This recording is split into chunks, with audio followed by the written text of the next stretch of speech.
While this is by no means the game's main characteristic, I feel the need to start the review by saying how good the graphics look. Granted, you might have to have an appreciation for pixel art in general in order to really appreciate it, but I feel that even if you don't, you'll still be impressed by how cool the buildings look, regardless of their size, and also how descriptive the animations for each of them are. Not to mention the odd, weird Easter egg type animation of seeing some of the lion tamers walk their lions around the town. The game also sounds great, and you have the option of clicking on any one member of your city, or walker as they're technically called, and get a very street level idea of what needs to be improved in their respective block. And blocks will be your urban design bread and butter, as this is the only way to truly optimize and coordinate supply chains with your walkers' needs. But before I dive deeper into the review, I should also mention that the game actually starts with a cinematic introduction to the Roman Empire. I found this to be a bit surprising, since odds are one wouldn't exactly be playing the third game in a series and have no idea what the series is about. Nor would I expect someone playing a Roman era inspired city builder to have no knowledge of the Roman Empire, because after all... Alright, but apart from the sanitation, the medicine, education, wine, public order, irrigation, roads, a fresh water system and public health, what have the Romans ever done for us? Brought peace? Oh, peace! Shut up! Caesar 3 is all about building blocks of buildings. Okay, the alliteration sounds kinda weird. It's about constructing blocks of buildings and then arranging them in such a way that they are spaced away from food production and industrial areas so that they cannot negatively influence the value of real estate for homes. Because apparently nobody never wanted to live close to the docks, granaries, reservoirs or marketplaces. Yeah, I found that last one weird also, but while saying this, the blocks also have to be close enough to food sources and goods that your walkers actually need so that they don't go wanting for anything. Even if you prefer the more haphazard and chaotic approach of going with the flow and building things whenever you need them and wherever you can, the Caesar 3 campaign isn't very forgiving once you're done with the first 2 or 3 introductory missions, so I suggest you get a handle on this block building thing as quickly as possible. Thankfully, there is a great resource out there on the web which I used and which I suggest you check out before you jump into the game. It's called Caesar 3 Heaven, and it's a great source of tips, walkthroughs of maps and all manner of useful Caesar related things. I'll make sure to link it in the video description. One major milestone that will help tremendously with this whole block building thing is gatehouses. Once you get access to building gatehouses, make sure to use them. These act as filters for your blocks. They will keep the walkers living there within their blocks, but will allow marketplace workers and other service walkers to pass. Otherwise, they'll be running around all over the place and might not end up using the amenities that you've placed right in front of their stupid faces. Which will happen regardless of this sometimes, but just to minimize it. Some other quick basic tips that you should know from the get-go: prioritize water, prefectures, engineering and food production. The first 3 are crucial to get right from the start because they will heavily influence the speed and ease with which your dwellings will evolve. But once you get done with the basics of building roads, providing your people with access to fresh water, a marketplace, make sure that their buildings don't spontaneously burst into flames and that they don't stab each other in the streets, it's time to start dealing with the real problem that lies between you and success. The biggest menace to your people's morale and general welfare. The main obstacle in the way of you having a wonderful Roman-themed virtual ant farm. The mother-humping gods. So let's talk a bit about the Roman gods, as envisioned by Caesar 3. The main disaster mechanic of Caesar 3 is made up almost exclusively by the various Roman gods throwing their hissy fits. The gods are tremendous assholes, and if they're not happy, they will be the source of most of your problems. If on the other hand they're appeased, then they'll give you a bit of a bonus now and then, but then you'll most likely only have to deal with the normal responsibilities of city building and management. The bad things they can do far outweigh the good things they can do, so appeasing them is very important. In this respect, the Roman gods are basically the mob. There are 2 ways in which you can pay your protection tax, appease the gods. The first one implies you building temples dedicated to them. Here's where the fickle attitudes show themselves first, because you should never have more temples dedicated to any one god than any other, which basically means when you build temples, you need to build one for each of them. Otherwise incur their wrath.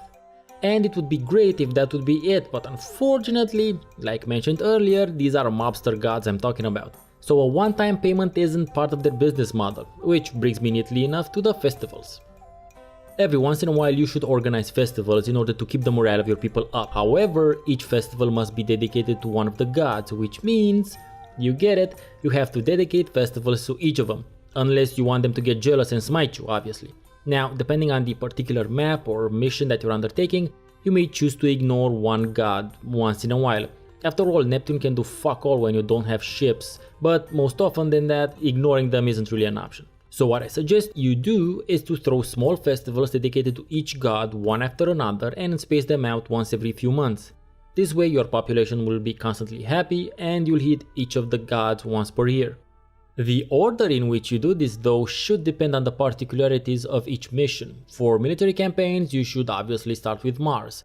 When having to use fish as a food source, you can neglect Neptune, and just to be safe don't forget about Mercury, since you'll most likely won't be able of producing everything you need on any given map and you'll need to trade for some things. Venus is required for your people's overall mood, and Ceres is crucial if you have a heavy farming map. Now, unfortunately, you cannot simply ignore them and just not build temples at all. Your citizens will require places of worship in order to evolve and develop your housing. So this is a pain in the ass which you'll have to constantly manage. The only other major disaster mechanic is the earthquakes, but once they happen and most likely ruin your game, the next time you start that mission you'll know where the earthquakes happen and you can build around it. And there's also the occasional wolf pack or aggressive people, but in all honesty they're only aggressive because you invaded their land to begin with, so you can't really blame them for that. Also, the best way of dealing with wolves is to slow down the game speed to 10% so you can take your time and also get them to be static for a while, and simply build aqueducts around their initial positions, because then they'll be boxed in and you can always kill them later with some spearmen. Trust me, if you leave the wolves to their own devices, they will eat your people. I found that one out the hard way. Changing the speed that time goes by in the game is an incredibly important feature of the game, obviously slowing it down to almost standstill, allowing you to carefully plan out what goes where and how. And once everything is set, you can speed up time and fill your plots with walkers and then start producing foods and goods. This is such an important feature for city builders in general that I am quite surprised they never made a toggle for it on the main user interface. Instead, you have to go to the menu and speed up or slow down time every time you need to. After spending a lot of time changing the game speed, you get to the point where it's so annoying and flow breaking that you actually start looking into documentation that thankfully the game comes loaded with, and then you find this little piece of info which makes everything run so much smoother. Regardless, however, of how slow or fast you get the time to pass in game, one thing remains constant: that Caesar 3 is a motherfucking time vampire. And I can hear you say, well dude, it's a city builder, by default they're time vampires. To which I would say, I hear you, but you haven't spent 3 fucking days on one goddamn mission trying to get to a population of 5,000. Also, you haven't spent the following 2 weeks worth of gaming time trying to complete what is a legendarily difficult mission and still not managed to finish it successfully. That is what I'm talking about when I say time vampire. So much so that I had to leave the country in order to finally be able to make a clean break and never start the game ever again, because honestly I think I would still be playing that goddamn map. Never a game, Luke Dunham. Never a game, Caesar 3.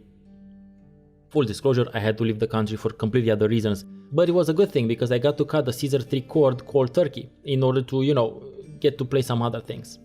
Just look at this. Look how many save games I have on this one map. And at least half of these are saves upon saves, so the number is much larger. One playthrough, I thought I could get the mission objectives done once enough time passes. Well, apparently, if you take too much time to complete your mission objectives, Caesar gets pissy and sends the army to bust up your shit. This makes literally no sense, since he's busting up a properly working city of his, but whatever. It is a more epic method of ending a mission than simply getting a message window pop up. Whilst playing the game, I would have really loved the ability to zoom out to get a better overview of what was going on, and maybe Caesar 4 has this feature since that one is 3D. However, as is the case with many titles that develop either a legendary status and or a cult one, someone else on the internet thought about the same thing, and not only that, but they also had the relevant skills to do something about it, instead of simply mentioning it in a video. As such, there's a mod out there that allows you to play the game in higher resolutions, which will make things that much more interesting and even more pleasing to the eyes, since the pixel graphics look incredibly well when they're smaller. It's both a pleasure and quite useful to watch your Romans go about their day in high resolution, since it makes it easier to spot problems in your supply chains. There aren't that many city building game series that can boast the name recognition or the reputation that the Caesar games can. Granted, this is mostly in part due to the fact that they stopped making them back in 2006, long before they could experiment with the formula too much and dilute the city building experience like the SimCity and Settlers series eventually did. And after playing Caesar 3, I can say that it still holds up 20 years after release as a very solid city building experience. I have frustrations with that one map, and even the fact that I haven't started the game up again aside, it's great and I do not regret the time that I put into it one bit. Pharaoh and Cleopatra comes from a different era, a time where the challenge of city builders or base builder games was less about survival and more about learning how the game works and optimizing your use of its game systems in order to succeed. And even though nowadays I am on my quest for a super cool survival type city builder, that doesn't mean that I don't look back to see what and how things were done in the past, because who knows what I'll find. So join me for a quick dip into the hot sands of ancient Egypt and let me tell you a little bit about Pharaoh and Cleopatra. Last time I played an impressions game, it was Caesar 3, and I dug that game quite a bit, Look Dunum notwithstanding.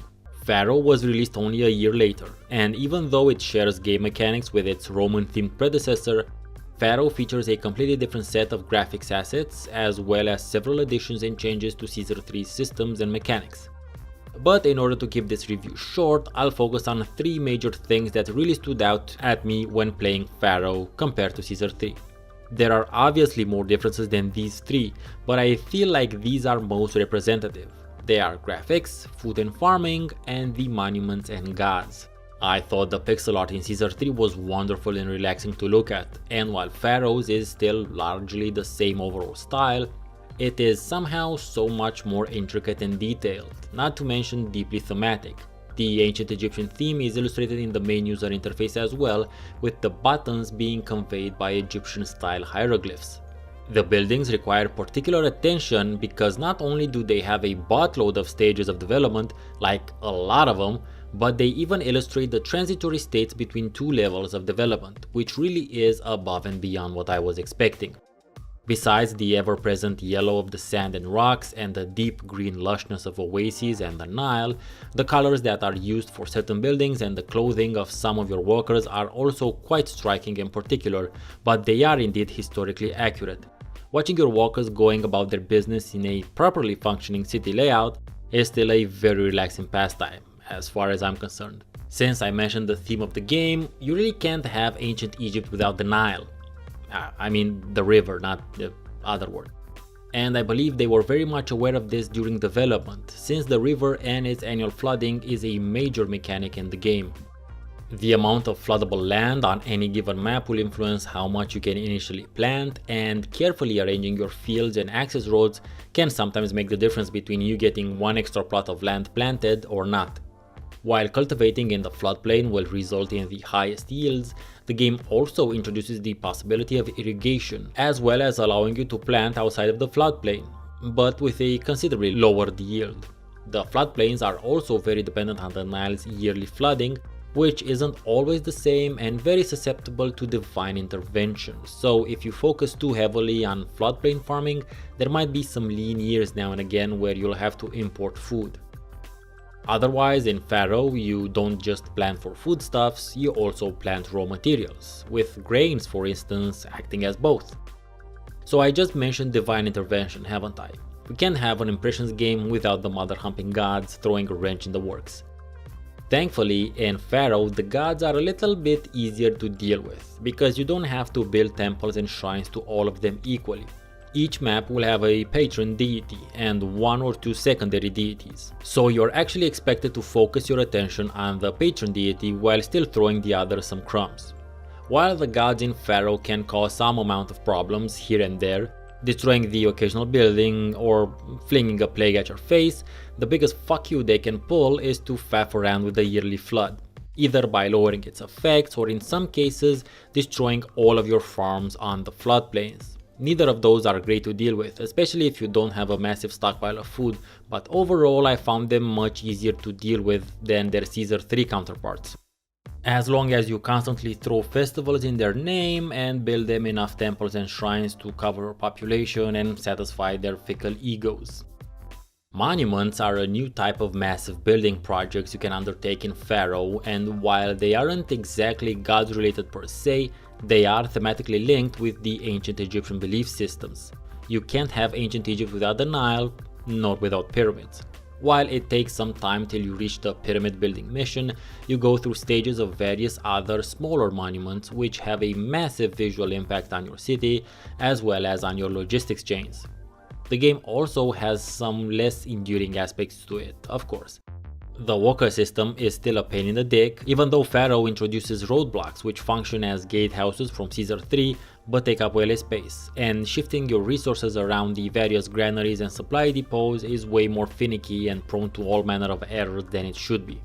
The one issue that is easily fixed, however, is the ability to play the game on modern resolutions. Thankfully, just like the case with Caesar 3, you can find mods that allow you to play Pharaoh on all manner of modern resolutions, thus making your city planning considerably easier, since you can see most if not all of the map, and also allows the graphics to really shine since they look wonderful in larger resolutions. Playing Pharaoh is akin to learning the steps for a very complex and undulating dance that has particular rules but also requires you to improvise in order to pull it off. And once you pull it off, oh, is it absolutely gorgeous to look at. But till you reach that point, it ends in bruised knees and egos. Oh, and here's one last major difference between Caesar 3 and Pharaoh: the city blocks. In Pharaoh, city blocks generally need to be considerably larger, and this is due to several reasons: the number of buildings walkers need access to, the sizes of these buildings, etc. You can find a lot of great information on block building in Pharaoh on the Pharaoh Heaven website, but as far as my playthrough, I went with something called the Flexi Block by its creator. It seemed to be the easiest to start with. I'll post links to the mods and the Flexi Block in the description. I really regret not playing it when it was initially released, but I am thankful that I got to play it and enjoy it now, 20 years later.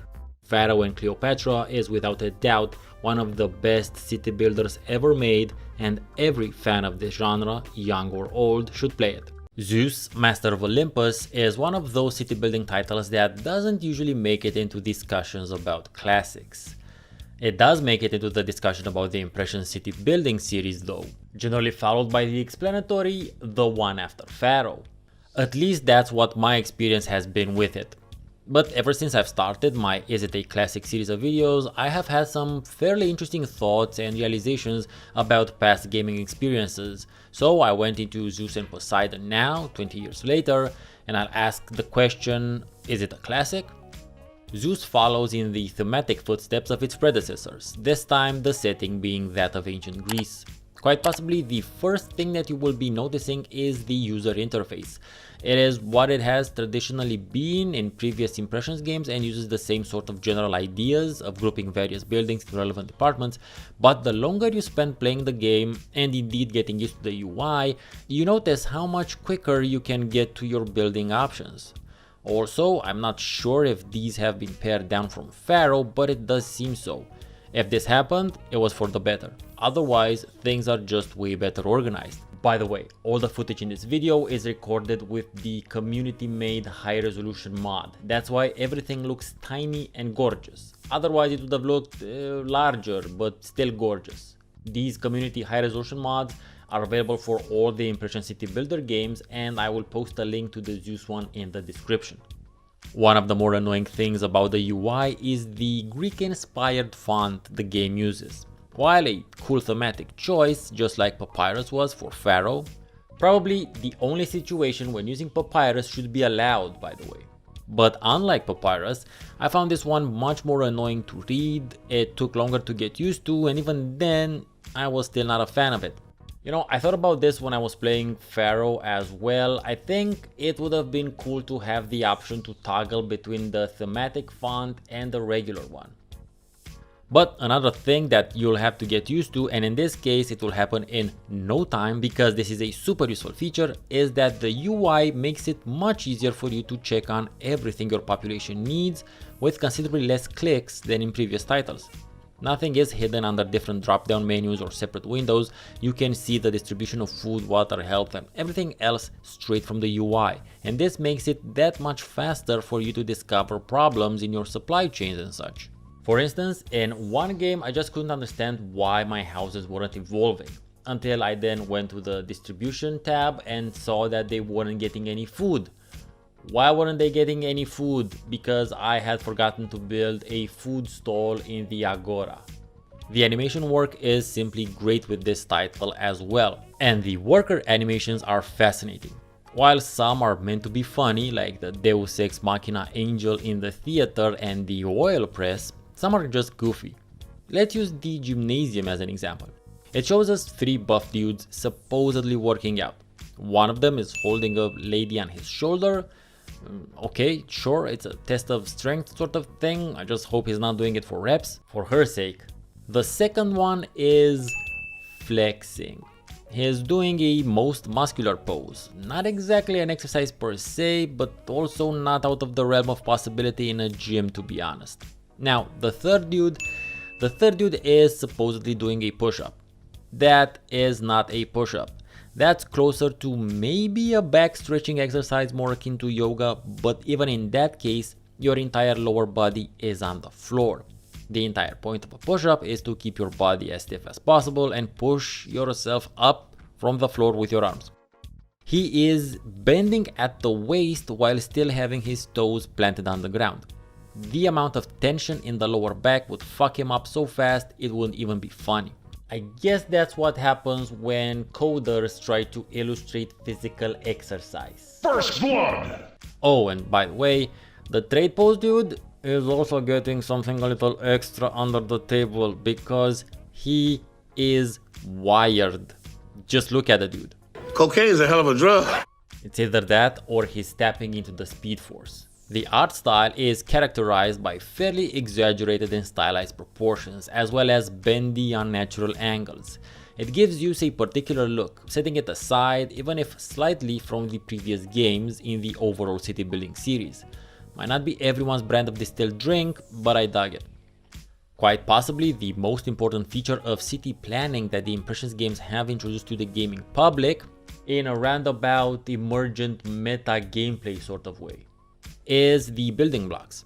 I do not know if this is how they envision the games being played, maybe, but in the quest to both satisfy the needs of your population, appease the walker system, and build as few buildings as possible, the most ancient of Impressions games players have come up with a myriad of building block designs meant to make building your city as compact and well organized as possible.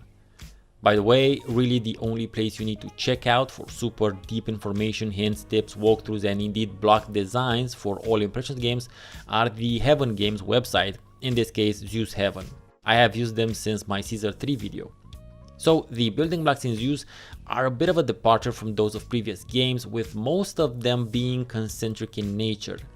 This is thanks to a building feature introduced in Zeus, the avenues and boulevards. They have the same role as plazas from the older games of increasing the desirability of an area, but they take up extra lateral space, basically increasing the range of the road by making it wider. This means that they will improve the region to make your houses develop faster and at the same time allow you to basically double dip and place houses on the side of the avenue as well, because the game considers them roads. Zeus also introduced 2 different types of housing, normal and elite housing. Damn rich people needing their own special agora and shit. But now that I mentioned it again, and I'm also talking about features introduced in Zeus, let's talk about the agora for a bit. The agora was the center of public life in ancient Greek cities. This is where lots of social, political, and many other events happened, but at the same time, it was also used as a marketplace. In Zeus, the agora can only be placed on an already existing stretch of road, and it then has to be populated with different stalls, which you have to do and can do at your own pace. The common agora has space for 3 stalls, food, fleece, and oil, while the elite agora has space for 3 extra stalls, wine, armor, and horses. This subdivision might seem that it complicates the marketplace, but when it is in use, it actually allows you some very clear knowledge and control over what is being sold and where. Likewise, the separation between the various goods allows you to better notice gaps in your supply chains, or like me, if you simply forget to build a stall altogether. Back to the elite housing now. As opposed to common housing, which can be placed anywhere as long as they have road access, elite housing requires to be located in already desirable areas. So you need to have a nice common block already. And they have some extra requirements as evidenced by the 3 extra stalls in the elite agora. These houses also occupy considerably more space, which makes them a pain to work with, but they also produce better troops, so you'll generally need them. Zeus seems to be more lenient when it comes to lack of food or other necessities. People move out and the houses devolve, but they will come back really soon once you do have the items back in the stalls and the homes evolve back up. In the previous Impressions games, I lost several missions because my people left, and then even if I fixed the issues, they never really came back. The game-changing importance of roadblocks, which were introduced in Pharaoh, was acknowledged by the developers, and they are now part of the base user interface in Zeus. No extra clicks required for you to place roadblocks, they are just there, they have their own button from the starting UI. A great choice in terms of streamlining. Since I just mentioned troops, I unfortunately have to talk a bit about the combat. Ugh. But this is yet another aspect where Zeus very pleasantly surprised me. There is an auto defend button, which is great for me because, as you'll know if you've watched any of my city building videos, I do not like combat in city builders. And the combat in Impressions games has always seemed to me to be tacked on. Also, you can just bribe invading armies, which is even better because you can pay them off and you'll still get a victory monument out of it. So I have only positive things to say about the combat. The campaigns in Zeus are called adventures to work with the Greek myth theme. This isn't simply aesthetic because they are set up to be fluid and continuous. Basically, it's as if you're playing one long mission separated into various steps, just like chapters in a story. The gods in Zeus and Poseidon require extra special analysis since the game does something super different from the previous ones when it comes to its divinities. The gods not only walk the earth, but apparently they can also hang 10.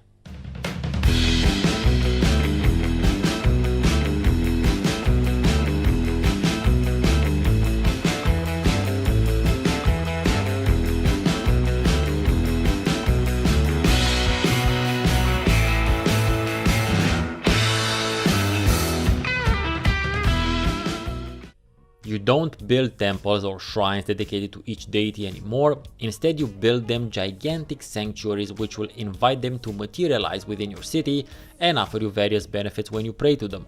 You can also build a hero's hall, from which you will be able to summon mythical Greek heroes and have them deal with likewise mythical Greek monsters threatening your cities. So I remember reading about the god mechanics when the game came out, and I was like, I'm not really interested in that. Also, the Greek myths, while cool when you're in grade school, didn't have a lot of staying power with yours truly. I very quickly moved on to Jules Verne and then Norman Spinrad and such. But now, after playing the game, I have to say that I enjoy the Zeus gods way more than the mobster gods of Caesar 3. You still had special or catastrophic events in Caesar 3. The only difference is that in Zeus, it's not just goods disappearing from your granaries or shit burning down. It's a bronze giant or a hydra wrecking your shit. The thing I thought I would hate about the game turned out to actually be a very positive addition to it. The thing that I did not like at all was the music. I turned that shit down within the first 5 minutes of my first game because I found it to be extremely annoying. But enough about that, let's get to the crux of the video. So now cometh the question, what maketh a video game a classic? Some would say it's subjective, some would say it depends, and there is definitely something to be said about subjective classics, which is something I talk about in this series as well.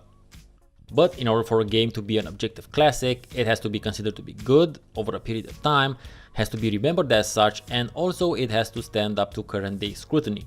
And I also consider that 10 years is the minimum period required for such a hindsight-based judgment to take place. In this case, it's been 20, so we're fine in that respect. Playing Zeus was a very interesting experience for yours truly, since this was the very first time I actually played it. And I have to admit that I did go into it with quite a hefty amount of skepticism, thinking that I would really dislike the whole god angle. Look, I really love Pharaoh because of the attention it paid to its theme and how it did it, but I gotta say that Zeus simply feels like a tighter game. Whenever I talk about city builders, I stress the importance of theme quite a bit, and I feel that to be important because even in the case when the gameplay mechanics are great, if the city builder is lacking in theme, the overall experience falls a little short, at least for me. And while I still consider Pharaoh being superior in terms of theme, I have to say that Zeus is indeed superior in terms of gameplay, and it does do its theme well. It mainly comes down to a matter of taste and preference between ancient Egypt and ancient Greece. Even though it has generally stayed in the shadow of Pharaoh's pyramids, Zeus was very appreciated at the time of its release, and it has stayed in the minds and hard drives of city building fans and especially Impressions Games fans. Much like Pharaoh and Caesar 3, it is still very much playable even without the high resolution mod, although I suggest you get it. So I'm pretty clear on declaring it an objective classic and something of a recent subjective classic for myself. The gameplay is so tight, the flow of action so smooth, the quality of life features are so on point. Emperor Rise of the Middle Kingdom is without a doubt the sharpest honed of the Impression city builder games. There is no time wasting or frustration to be found, and I look for them, because city builders are perfect environment for such frustrating mechanics to exist. I mean, let's be honest, city builders are simply illustrated and gamified spreadsheets. We're basically doing accounting for fun. Oh, break-evens? Those are really fun, yeah. But does any of that make this a classic?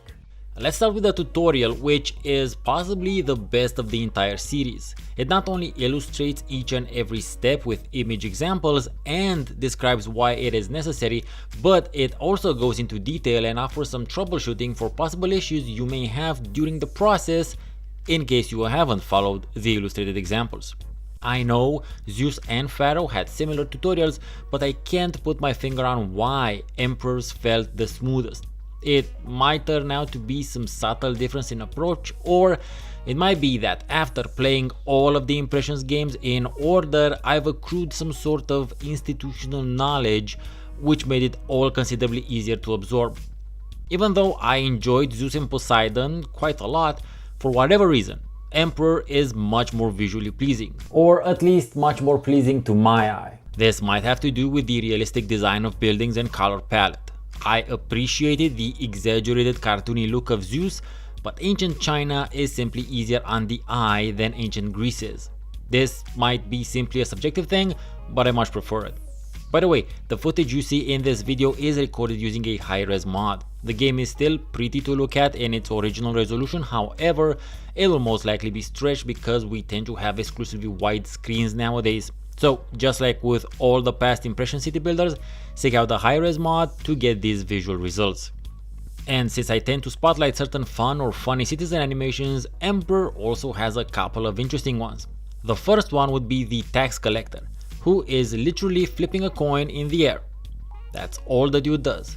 But the acupuncturist is the one that takes the cake, and I'm not gonna do it the disservice of describing it. I'll just let the animation loop run for the length of this entire phrase. Playing the game truly does make it seem like the developers were pulling on the experience and gameplay choices from the past titles. Emperor taking all the best features and ideas from the previous titles and dressing them up in the theme of ancient China. Other than the visual aesthetics, there are several other gameplay particularities that are part of the Chinese theme, the ones that most jump to my mind being the hyper useful walls and the thematically appropriate feng shui mechanic. You need to use the walls in order to physically separate your neighborhoods from the production and distribution buildings that cater to them, because walls block bad desirability. It is true that this idea existed in Zeus as well, but it feels better implemented in Emperor because you can control the types of walkers that can move through the wall gate in a more granular way than you can with a roadblock.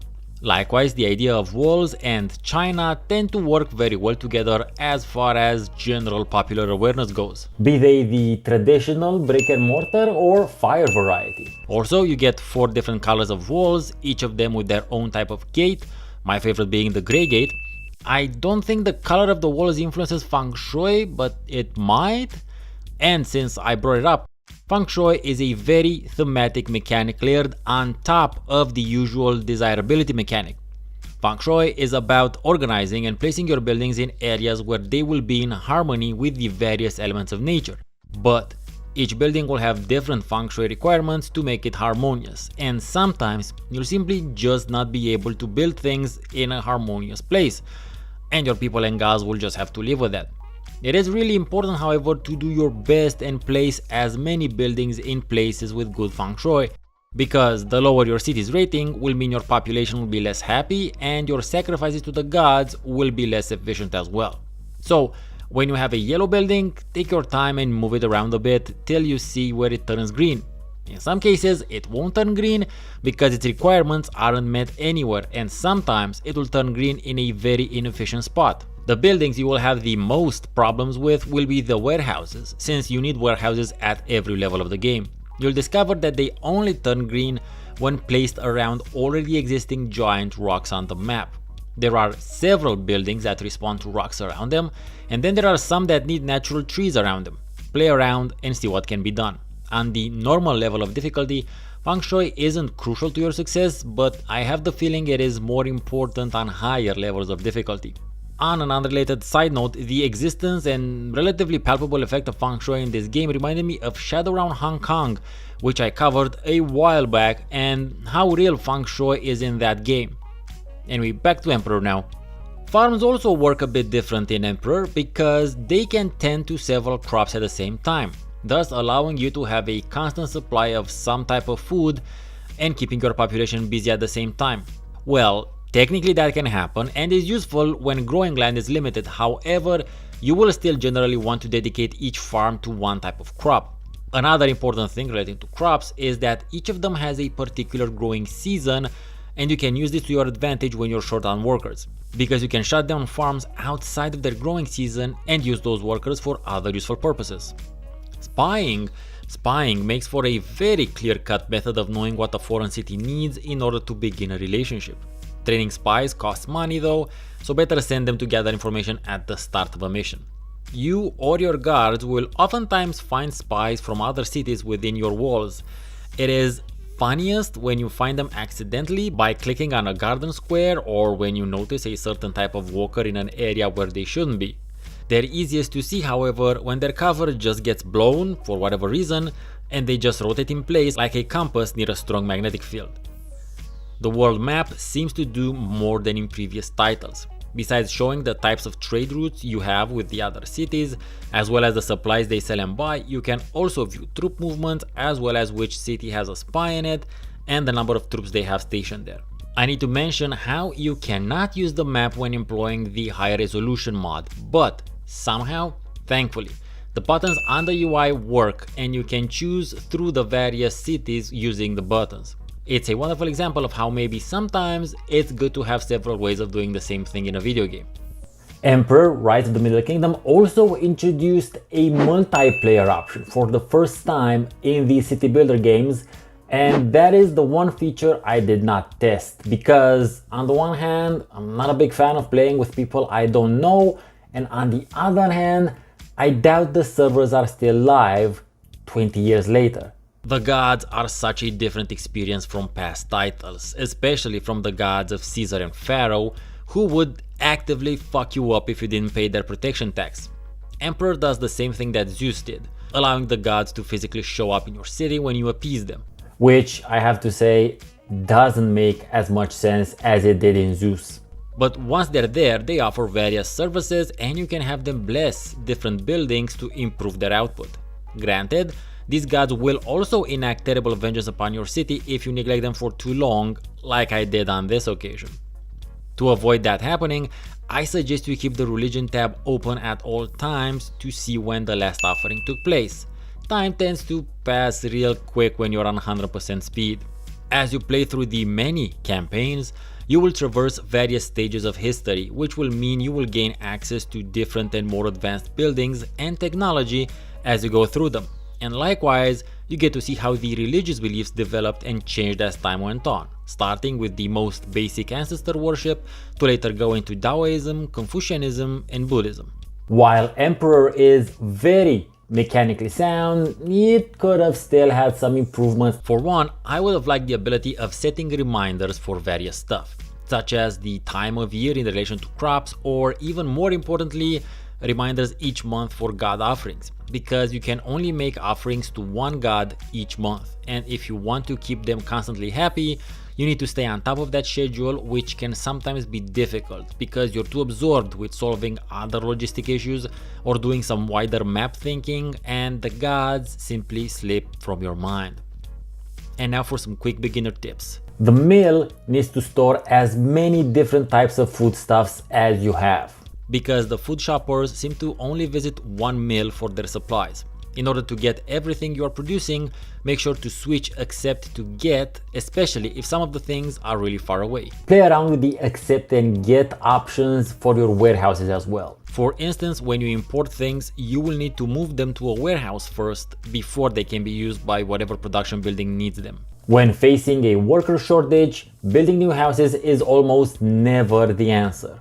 What you most likely have to do is upgrade the houses you already have to as high a level as the mission will allow. Only once they are fully upgraded and populated can you build new ones. Depending on the situation, you can increase salaries to get a small boost of workers that can work as a great stopgap. Desirability has never been easier to massage than in Emperor. Make ample use of walls, gardens, and statues when you have to increase desirability, especially for the rich people houses. Ideally, leave 2 spaces in between them in case you need to place some large statues there and such. So now comes the question, what maketh a video game a classic? Some would say it's subjective, some would say it depends, and there is definitely something to be said about subjective classics, which is something I talk about in this series as well. But in order for a game to be an objective classic, it has to be considered to be good over a period of time, has to be remembered as such, and also it has to stand up to current day scrutiny. And I also consider that 10 years is the minimum period required for such a hindsight-based judgment to take place. In this case, it's been 20, so we're fine in that respect. Emperor: Rise of the Middle Kingdom was released as city building games were fading out of the gaming zeitgeist, with most of the mainstream gaming industry going heavily into 3D graphics and towards more action. The reviews at the time were mostly positive, but they tended to note how little the game differed from past Impressions titles. And technically, objectively, it's a very valid critique. It only features very small improvements over Zeus, but I have also played these games 2 years apart as they were initially released. But what I uniquely have and reviewers didn't have 20 years ago because they literally couldn't is the benefit of hindsight. When you're aware this was the final Impression city builder game, it recontextualizes it. We look at it differently now with this knowledge. Does having this historic perspective somehow make Emperor: Rise of the Middle Kingdom that much better than the other games? No. What it does is it makes it clear this is the culmination of everything that came before. It is peak Impressions games, even though technically it wasn't made by Impressions. In as far as the city building playing community and especially Impressions games fans is concerned, Emperor is generally appreciated for everything I've talked about in this video, but for most players it is not their favorite of the series. That place of honor is generally occupied by Caesar III or Pharaoh, and generally because those are the ones people started with and spent the most time with. And that is totally fine and a perfectly valid reason. But having just played through all of them in order, I can say that Emperor: Rise of the Middle Kingdom has become my favorite Impression city builder game and a definite subjective classic, although I would consider it objectively one as well.